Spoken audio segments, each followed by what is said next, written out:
भक्तपुरको ठ्याक्कै आइपुगेको छु। ठ्याक्कै भक्तपुरको धुम्चेपाखा माथि डाँडामा छु।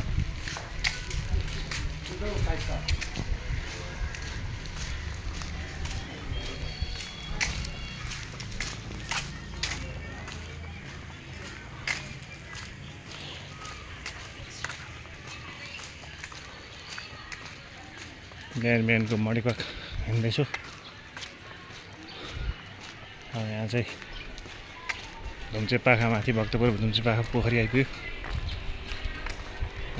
एक राउन्ड लाउनु पर्यो। बिहान मर्निङ वाकमा टन्नै आएको हुन्छ मर्निङ वाक गर्नलाई।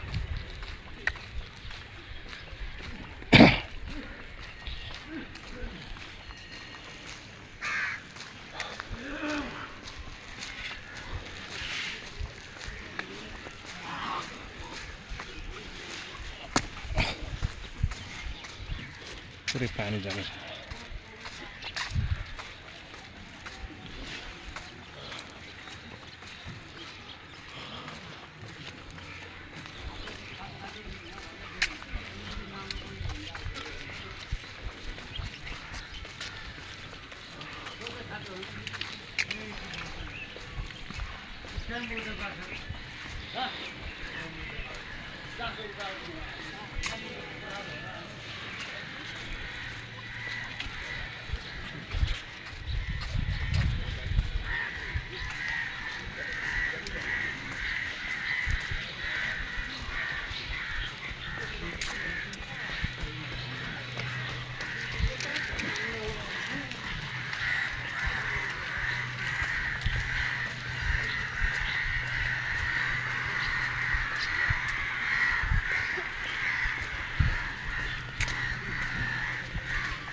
चराचुरुङ्गीहरू सबै कराएको छ। मर्निङ वाक गर्न साह्रै आनन्द आइरहेछ।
अब स्वर गएको भन्नुहुन्थ्यो अनि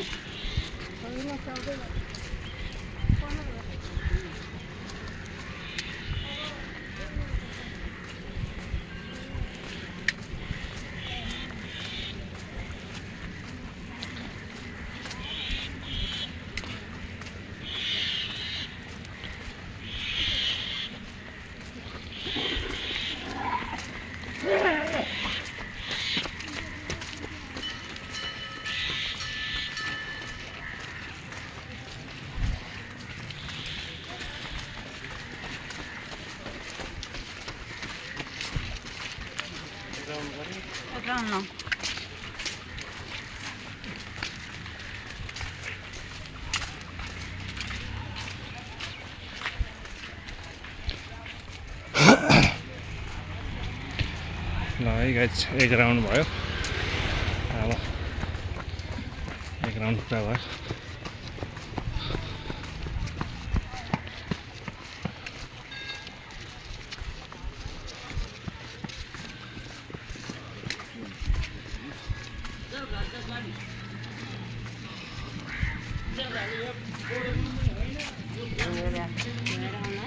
एक राउन्ड पुरा भयो। म चाहिँ झरेँ गाइस। अब यहाँबाट झरेर उता योगा भइरहेको छ तल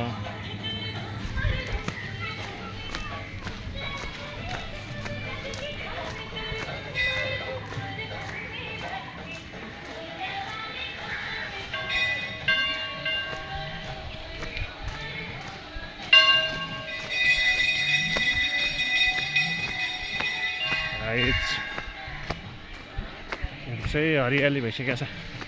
बर्खा लाग्यो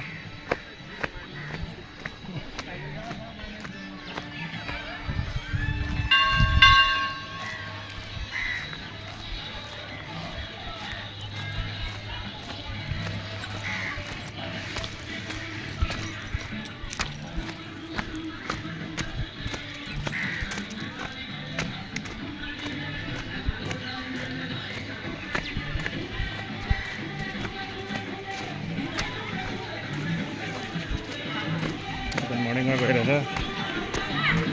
पुरा नाच गानकोमा चाहिँ मर्निङ वाक भइरहेछ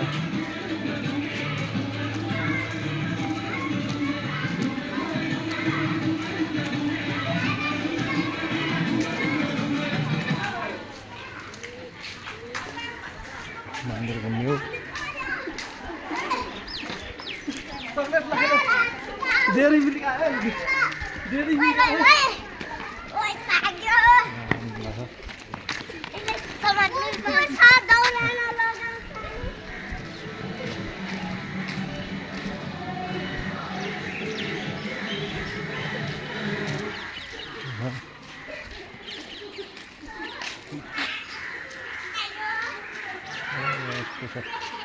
मन्दिर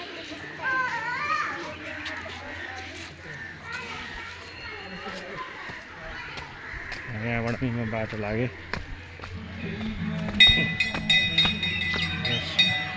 मर्निङ वाक भइरहेछ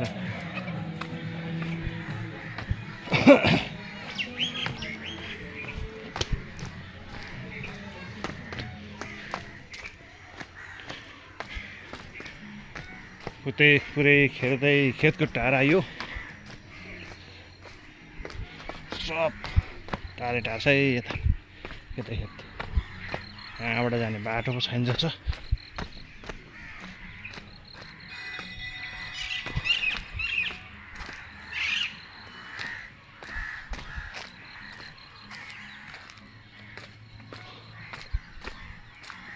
बाटो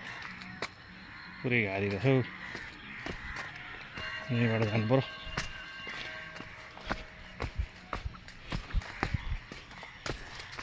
यस्तै जानु पर्यो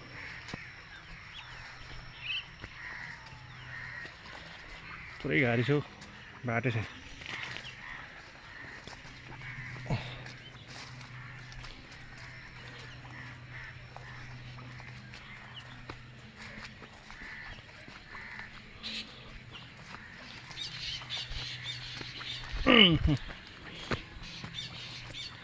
बाटो नै हिल्लो रहेछ रातभरि पानी परेको आज पुरै बाटो हिल्लो छ मकै यस्तो भइसकेको छ झिलिल्ला भइसक्यो धुम्चे पाखाको तल भटमास पुरा छ ड्याममा फलिरहेछ खनेर के लाउँदैछ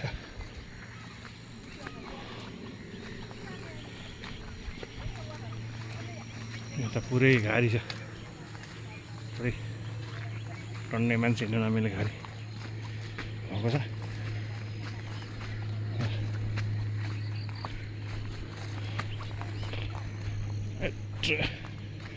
पुरै भिजिसक्यो आधी हिलो र पानी त्यस्तै छ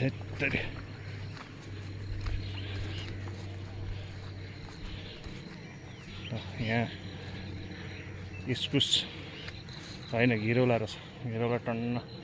फुल्न लागेको छ इस्कुस पनि हो खुर्सानी टटरम्म खुर्सानी फलेको छ अल्लाह गाइज गरे के हुनु होला हेर्नु त काठमा कति खुर्सानी फलेको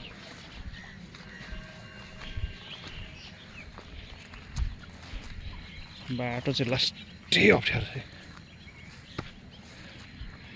धान रोपिसकेको छ ल पुरै धान सरिसकेको छ उति बोल्नु चाहिँ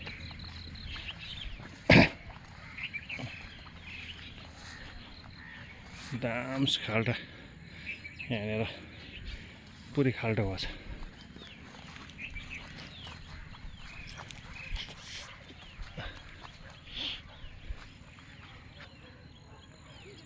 पुरै घारी छ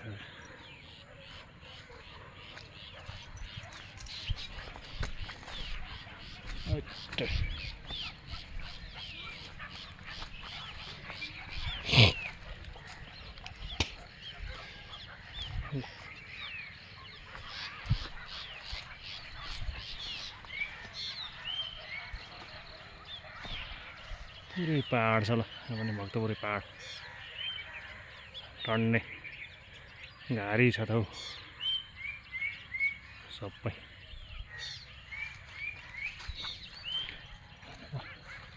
यतापट्टि पुरै पहाड छ खेतीपाती परपर खेती गर्दैछ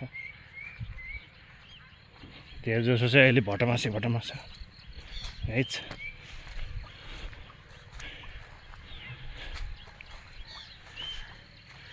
यसमा प्याज लगाइसकेको छ पुरै प्याज रोपेर मसिनो छ बिरुवा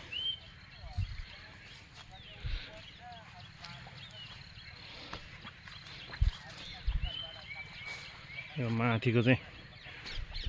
च्यान घारी हो लास पोल्ने ठाउँ माथि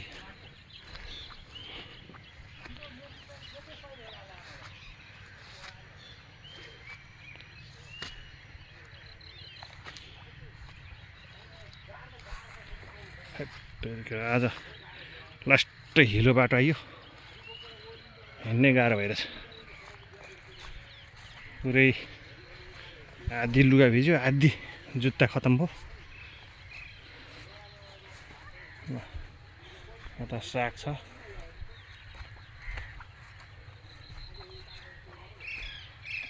पुरै शीतै शीत पो छ त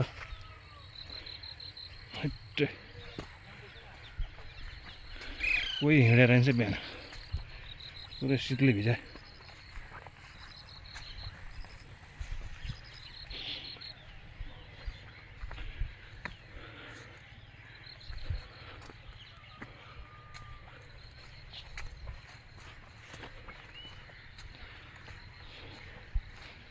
हरेक खेती छ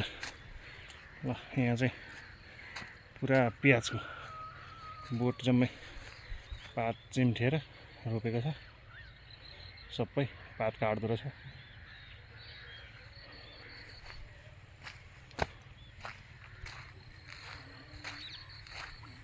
सब भत्के छ पर्खालले यहाँ बस्ने ठाउँ बनाएको पार्किङ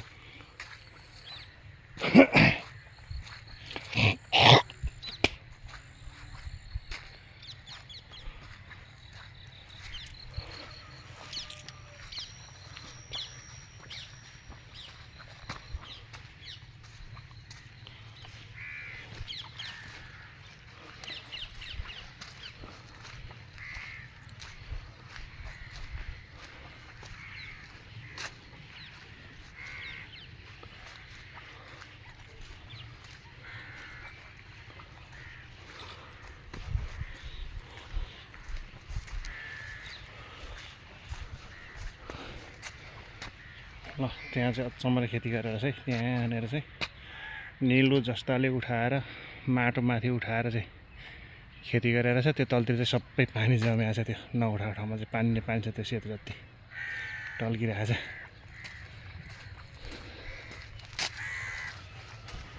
सब भटमास प्याजै प्याज छ धेर सो अहिले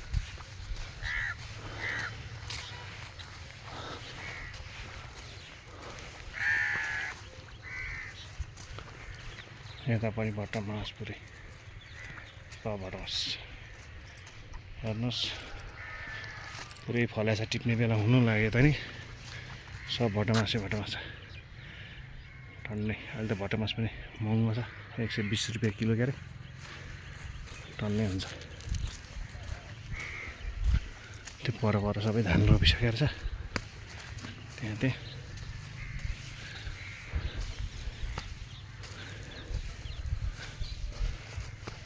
गाइज कति बाक्लो मकै राख्यो होइन यत्तिकै यो हामीले यत्तिको चाहिँ पहिला गाउँतिर चाहिँ त्यो जुनियालो भन्ने चाहिँ जुनियालो चाहिँ राखिन्थ्यो यत्तिकै यो मकै यति बाक्लो चाहिँ राखिँदैन यो के घोडा लाग्छ र यस्तो छ बाक्लो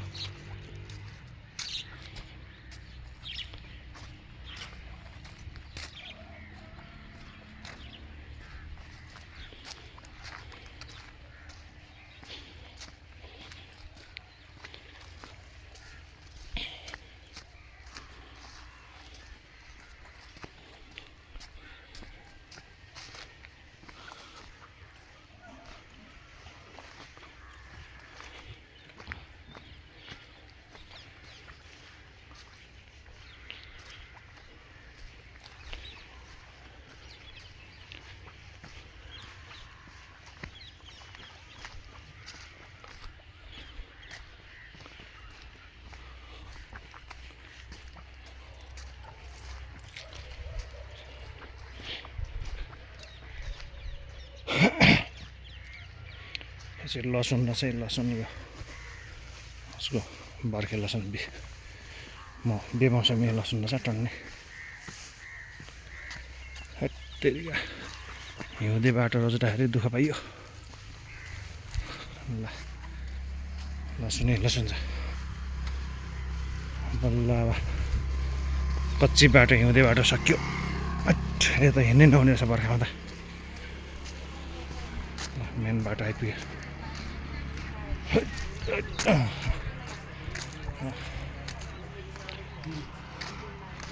हाइवे बाटोमा आइपुग्यो हजुर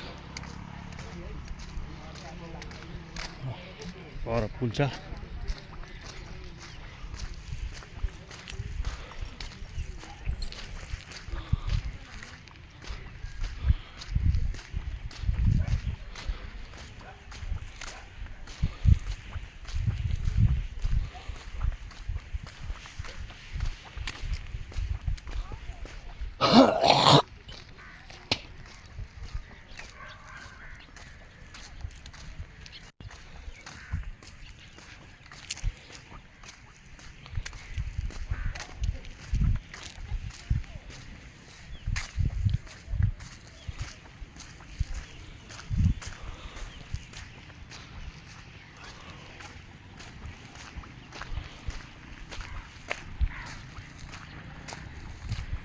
पुरै खोला छ मनोहर आइपुग्यो एउटा पुलमा लास्ट पुल्ने ठाउँ एउटा यो पनि हो यो चाहिँ यताको लास्ट पुलिन्छ भने अर्को चाहिँ लास्ट पुल्ने ठाउँ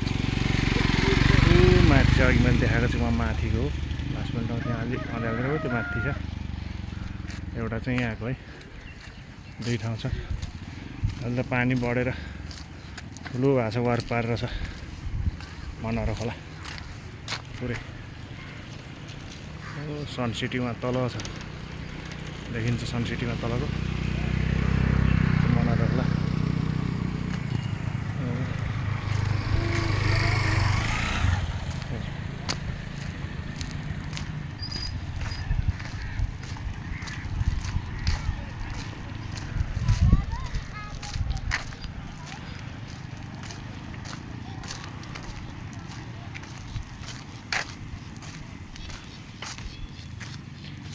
पुरै यो चाहिँ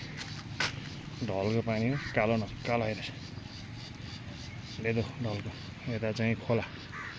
खोलाबाट सम्लो छ है बर्खा भयो नि यता चाहिँ यस्तो कालो ढडेला छ त्यहाँ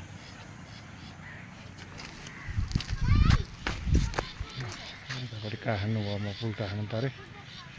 ल मनोहर नदी पुल ल है त हस्त गाइज आजलाई यति नै पछि अर्को उमा गरौँला है त भिडियो ओके बाई